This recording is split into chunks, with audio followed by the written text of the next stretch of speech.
Comme vous le savez sans doute, au sein de l'Union européenne, des 28 pays membres, il y a 24 langues officielles. 24. Aucun Européen ne peut maîtriser 24 langues, ou 23, puisqu'il a quand même une langue maternelle. Donc se pose éternellement la question de la communication entre les membres. On parle de l'Union européenne, mais ceci est valable évidemment à l'échelle globale.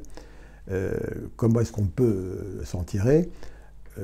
Eh bien, la réponse facile, c'est de dire on va prendre une langue unique qui va être bien entendu l'anglais, alors que l'anglais est moins important démographiquement au sein de l'Union que le français ou que l'allemand.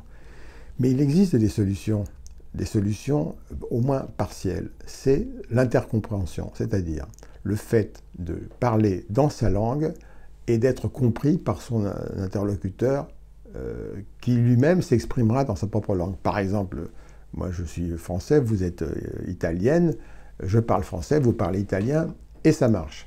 Et ça marche. Il existe des méthodes, et il y a des précédents. Par exemple, en Scandinavie, depuis plus d'un siècle, dans les écoles, on enseigne les éléments de la grammaire des langues de la même famille, c'est-à-dire le norvégien, le danois et le suédois. Un norvégien comprend le danois et comprend le suédois, donc ils peuvent chacun s'exprimer dans sa langue, ce qui est l'optimum de la communication.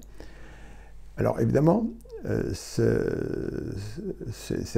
solution demanderait, pour être mise en œuvre, d'intégrer les programmes scolaires. Mais il n'y a pas de niche, disons, dans les programmes pour l'enseignement de l'intercompréhension. Mais pourtant, c'est une mesure, c'est une solution d'avenir au sein de chacune des grandes familles linguistiques. Alors nous sommes, dans la famille des langues romanes, avec le français, l'italien, l'espagnol, le portugais, le roumain, le catalan, j'en oublie peut-être.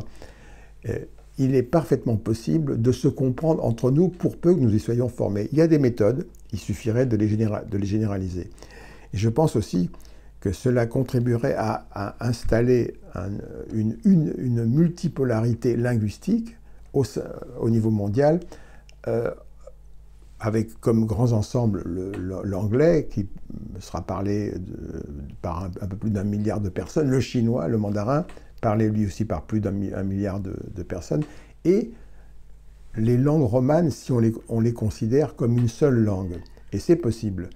Donc, pour avoir une multipolarité politique, géopolitique, il faut aussi une multipolarité culturelle et linguistique. Et c'est pourquoi je crois que l'intercompréhension a un grand avenir pour peu que les autorités veuillent bien s'y intéresser.